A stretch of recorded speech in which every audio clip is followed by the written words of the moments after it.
सभी भाई बहनों को नमस्कार। आशा करता हूँ सब कुशल मंगल होगा।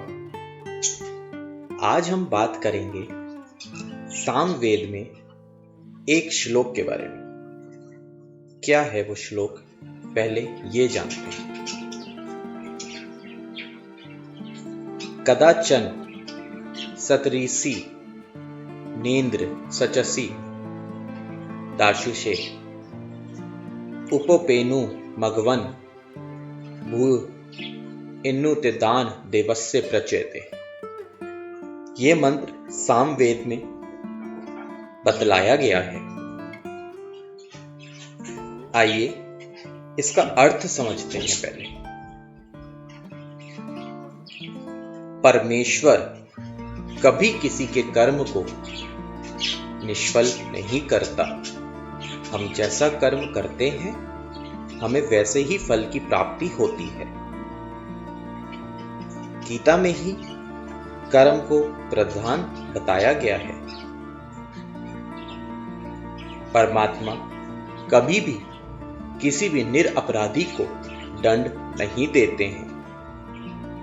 इस जन्म में और पुनर्जन्म में प्रत्येक मनुष्य के लिए परमात्मा द्वारा कर्म फल की व्यवस्था की गई है।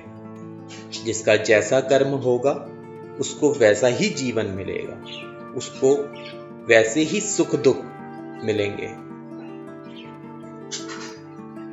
संसार के सभी क्रियाकलाप ईश्वरीय सत्ता के द्वारा ही नियंत्रित होते हैं। हम अपने जीवन में जो कुछ भी पाते हैं वो ईश्वरीय कृपा ही तो है। मनुष्य के जीवन में जन्म से लेकर मृत्यु तक का सारा घटना चक्र उसको अपने कर्मों के फल स्वरूप ही न्यायकारी परमेश्वर द्वारा संचालित करना पड़ता है। हम अपने मन से कभी कुछ नहीं कर सकते। जैसे हमारे कर्म होंगे हमें वो भोगने ही हैं। पूर्व जन्मों के कर्मानुसार ही ये निश्चित किया जाता है कि अब जो एक ये आत्मा है किस देश में, किस परिवार में, किस स्तर का कितना जीवन जिएगी।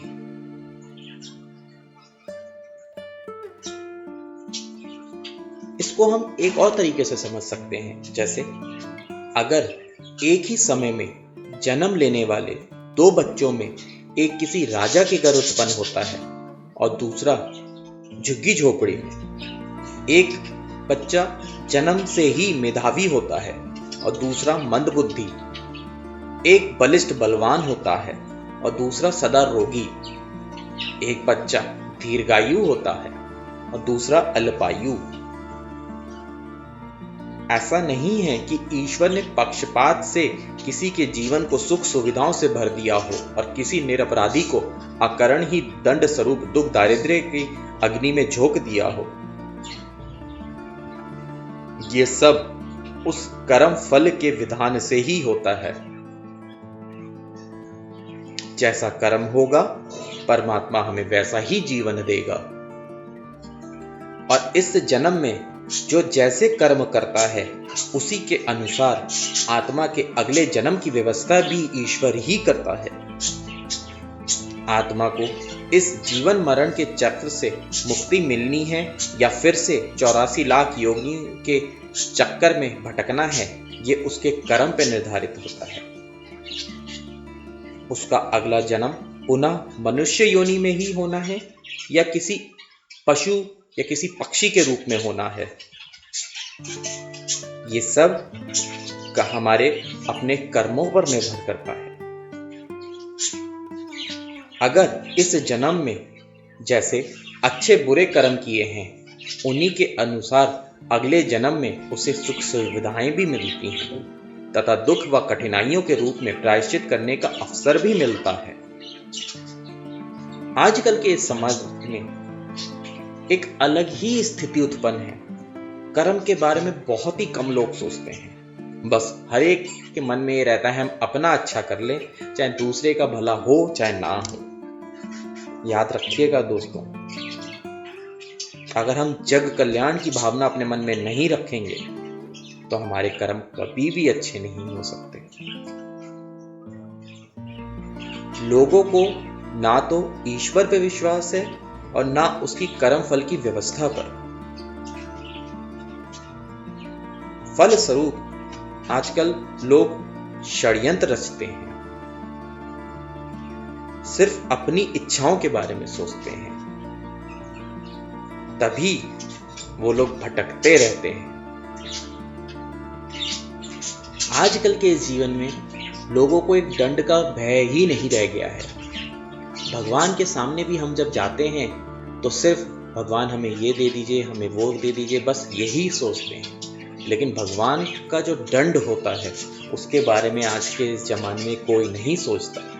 अगर हमारे मन में ये भय हमेशा रहे कि अगर हम गलत कर्म कर रहे हैं, अगर हम किसी का बुरा कर रहे हैं तो भगवान देख रहा है और हमें उसका दंड देगा, तो शायद हमारी स्थिति सुधर सके। क्योंकि दंड का जब भय ही नहीं है, अगले जन्म में क्या होगा इसकी चिंता ही नहीं है, तो फिर रोकने वाला कौन रह गया? माता पिता नहीं रोकते, भाई बंधु नहीं रोकते, वो एक सीमित ही आपको समझा सकते हैं। अगर हम गलत आदतों में पड़ गए तो हम उसी में और आगे बढ़ते चले जाएंगे। अगर हम यहीं पे अच्छी आदतें अपनाते हैं, अच्छे गुण अपनाते हैं, सतोगुण को अपनाते हैं, तो शायद हमारा भला हो सके। नहीं तो इसी जीवन चक्र में, जीवन मरण के चक्र में हम बार बार आते रहेंगे इस जीवन में, इस धरती पर। ये जीवन हमें मिलता रहेगा अपने कर्मानुसार। होता क्या है इसमें? जो हमारी बुद्धि होती है, जो हमारा विवेक होता है बुद्धि का, वो एक शून्य स्तर पे चला जाता है, जिससे हम सही और गलत को पहचान ही नहीं सकते।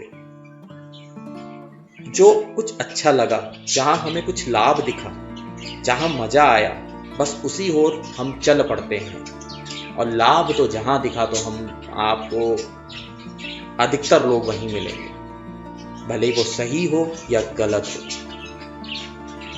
इसको हम ऐसे समझते हैं, एक कोई शराबी है, उसे जहां शराब दिखेगी वो वहीं खिंचा हुआ चलता चला जाएगा, उसके लिए वही सब कुछ है। पर एक सही मात्रा के ज्यादा किसी भी चीज का सेवन करना क्या सही है? आप खुद सोचिए। अपनी स्वार्थ पूर्ति के लिए किसी का अहित भी करना पड़े तब भी हमें कोई भय नहीं लगता। बस हम ये सोचते हैं कि हमारा मतलब निकल जाए, तो चाहे उस इंसान का बुरा ही क्यों ना हो जाए। और यही एक कटु सत्य है इस कलयुग का। हर कोई सिर्फ अपने स्वार्थ के लिए जीता है। अगर किसी से उसका स्वार्थ है तो वो उसके पास दिन रात जाएगा। जैसी उसका काम हो गया, जैसी उससे उसका मतलब पूरा हो गया, वो उसे छोड़ देगा। और जो इंसान ऐसा होता है वो जीवन में कभी भी लंबे समय तक खुश नहीं रह सकता। उसे कर्म का दंड जरूर मिलता है। क्यों? क्योंकि उसे कोई भय ही नहीं है, कोई संकोच ही नहीं है, कोई लज्जा ही नहीं है गलत काम करने में। ऐसे लोगों का कभी भी भला नहीं हो सकता।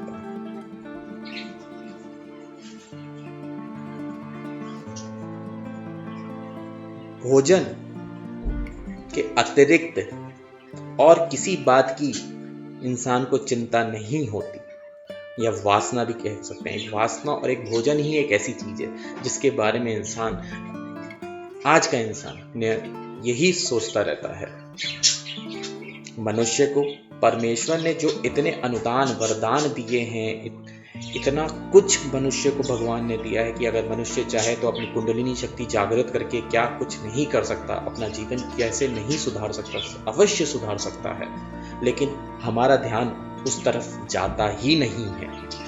हम अपने जीवन का सदुपयोग करते ही नहीं हैं। अगर हम अपने जीवन का सदुपयोग करने लग जाएं तो यकीन करिए हमारी वर्तमान स्थिति और भविष्य में जो भी हमारी स्थिति है अगर वो भी सुधर सकती है।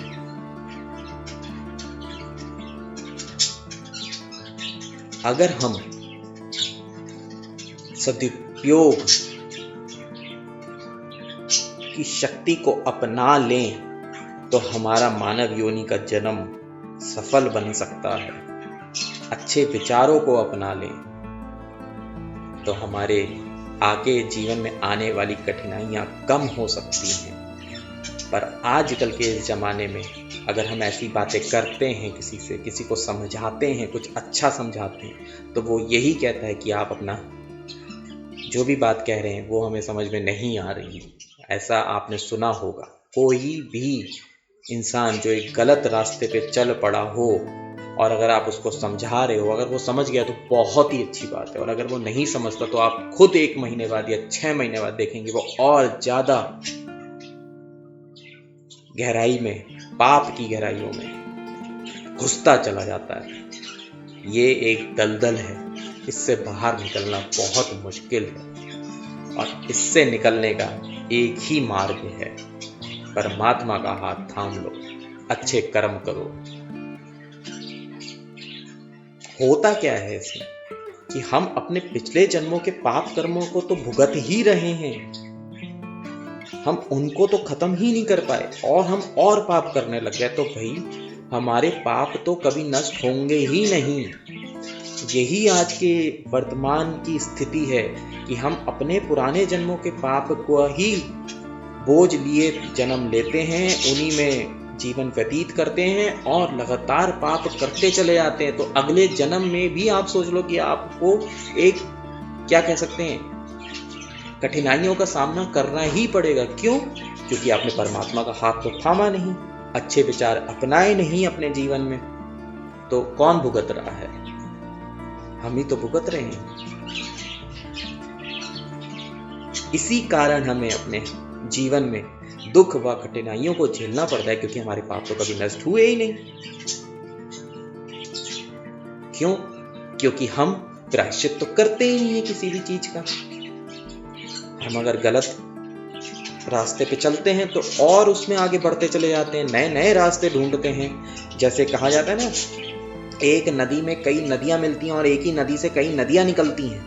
तो यहाँ की स्थिति ये है कि एक नदी जो चल रही है एक रास्ते पे, उससे जब और उसकी सहायक नदियां बन के बाहर निकल रही हैं, जलधाराएं निकल रही हैं, तो वही स्थिति हम लोगों की है कि अगर हम एक पाप के रास्ते पे चलते हैं फिर उसी से और भी रास्ते अपनाते चले जाते हैं और भी हमारे पाप बढ़ते चले जाते हैं। जो उन पापों की फिर सजा है वो इस जीवन में और अगले जीवन में भुगतनी तो है ही, झेलनी तो है ही हम लोगों को।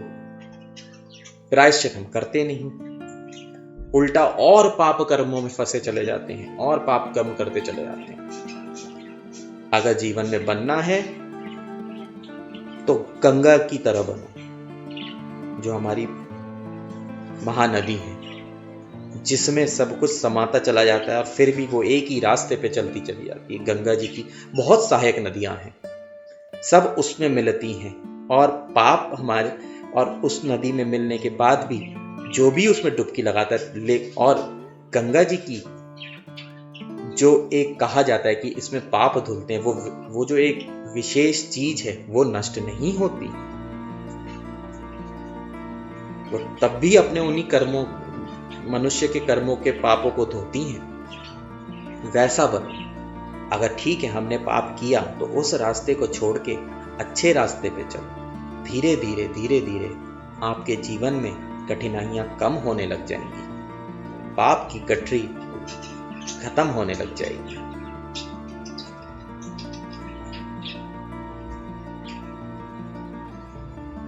इसका परिणाम ये होता है कि हमारा अगला जीवन तो सुखमय होगा और हो सकता है परमात्मा की कृपा से इस जीवन चक्र से मुक्ति ही मिल जाए, परमात्मा की शरण में ही हम रहें, फिर से भटकना ही ना पड़े, हमें इस धरती पे आना ही ना पड़े, परमात्मा की शरण मिल जाए। जो लोग पाप करते हैं फिर से पाप करते हैं, जैसा मैंने अभी आपको बताया कि किसी एक नदी से जब 6 नदियां निकलती हैं, उसी रास्ते पे अगर हम चलते चले जाते हैं, एक पाप करते हैं, फिर दूसरे रास्ते पे दूसरा पाप करते हैं, तीसरे रास्ते पे तीसरा पाप, चौथे पे 5वां पाप, ऐसे करते चले जाते हैं जब पाप, तो हमारा जीवन और नरकीय हो जाता है, उसकी कोई सीमा नहीं। और हमें ये नहीं पता है, कोई किसी को अपना भविष्य नहीं पता है, या अगले जन्म में हमारे साथ क्या होने वाला हमें नहीं पता है। क्या पता और किस रूप में हमें और दंड भुगतना पड़ जाए अगर हम ऐसी पाप करते चले जाएं। कभी इस सत्य पर विचार किया है किसी ने? नहीं किया होगा। करके देखिएगा एक कि हमें क्या बनना है। हमें गंगा बनना है, या गंगा से और नदियां जैसे जो निकल रही हैं और दूसरे दूसरे रास्ते पे जा रही हैं, हमें वैसा बनना है। माँ गंगा की तरह बनिए। एक रास्ता चुनिए जो सत्य का रास्ता हो, जहां पे आप परिश्रम कर रहे हो, जहां पे आप मेहनत कर रहे हो, जहां पे आप सदाचारी हो, जहां पे आपके अंदर सतोगुण की वृद्धि हो रही हो, सतगुण आपके अंदर आ रहा हो, उस रास्ते को चुनिए और विश्वास करिए ईश्वर भी आपकी मदद करेंगे। अगर हम ईश्वर के इस न्यायकारी स्वरूप और कर्म फल की महत्ता को भली भांति समझ लें तो इस जीवन में और कुछ शेष नहीं रह जाता पाना। क्योंकि जो मनुष्य सदैव सद्विचारों और सत्कर्मों में ही अपना जीवन बिताता है तथा कुविचार व दुर्भावनाओं के आक्रमण से बचा रहता है, उसकी परमात्मा भी मदद करते हैं और सही रास्ता दिखाते हैं। अगर हम सिर्फ और सिर्फ गलत रास्ते पे ही चलेंगे तो परमात्मा भी कहेंगे फिर तो तू अपना कर्म फल ही लेना बेटा। जब हम अच्छे रास्ते पर ही नहीं चले, जब हमने परमात्मा से मदद भी नहीं मांगी, हमने किसी का अच्छा नहीं सोचा, सिर्फ अपने ही लिए सोचते रहे और गलत पाप के रास्ते पे चलते रहे, तो परमात्मा भी क्या करेंगे? तब तो चित्रगुप्त महाराज ही हमारे कर्म लेखा का जोखा लिखेंगे। आशा करता हूं मेरी बात आपको समझ में आई होगी। जीवन में कर्म फल ही प्रधान है।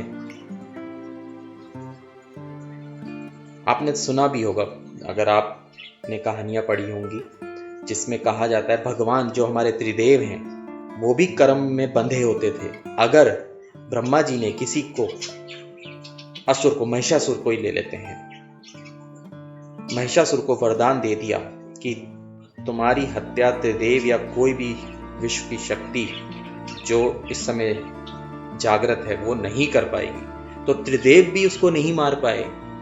तभी माँ दुर्गा ने अपना रूप प्रकट किया था, तभी वो महिषासुर मर्दनी कहलाई। सब देवताओं की शक्ति जब एकत्रित हो गई तभी माँ दुर्गा प्रकट हुई। उन्होंने ही महिषासुर का वध किया।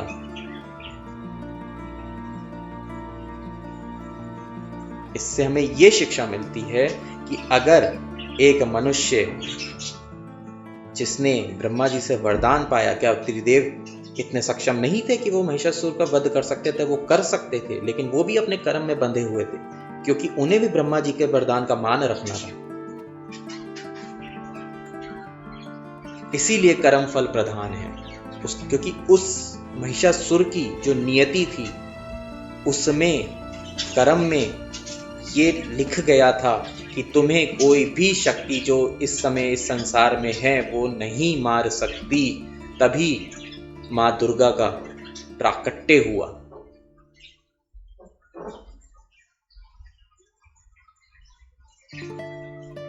तो सभी को मेरा विनम्र निवेदन है कि अच्छे कर्म करिए, अच्छा सोचिए सबके लिए, किसी के लिए भी बुराई मन में मत रखिए। सामने वाले के लिए बुराई रख के हमें क्या मिलेगा? उसके कर्म उसके साथ, हमारे कर्म हमारे साथ। आपने कई लोग ऐसे बोलते हैं कि हम उसके लिए क्यों सोचें, वो तो हमारे लिए ऐसा करता है। बिल्कुल मत सोचिए, मत सोचो उसके बारे में। किसी ने अगर हमारे साथ बुरा किया है तो उसके कर्म उसी के साथ रहने दीजिए। आप तब भी अपने कर्म अच्छे रखिए। उसके कर्म परमात्मा देख रहा है, आपके कर्म भी परमात्मा देख रहा है। अगर वो गलत है तो क्या हम भी गलत हो जाएं? ऐसा नहीं हो सकता ना। उस इंसान से अपने आप को विड्रॉ कर लीजिए। मैं ऐसा करता हूँ तो मैं आपको बता रहा हूँ, अगर मेरे साथ कोई कुछ गलत करता है या बुरा करता है तो मैं ऐसे कभी कुछ नहीं कहता। मैं बस अपने आप को वहां से विड्रॉ कर लेता हूँ और उसने जो मेरे साथ गलत किया है मैं अपने परमात्मा से कह देता हूँ, आगे परमात्मा जाने, परमात्मा का काम जाने। और आप यकीन रखिएगा आपको कभी भी किसी बात की फिर टेंशन नहीं होगी और वो इंसान स्वतः ही आपके जीवन से दूर हो जाएगा।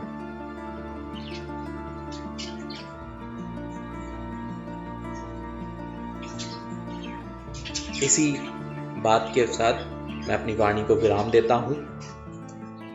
खुश रहिए, मस्त रहिए, मुस्कुराते रहिए और अपने आसपास पॉजिटिव वाइब्रेशंस का ऑरा बनाते रहिए। यही माँ भगवती से मैं प्रार्थना करता हूँ कि सबको माँ भगवती अच्छे कर्म करने की शक्ति दें, हिम्मत दें, साहस दें और सदैव अपने भक्तों के साथ रहें। जय माँ भगवती।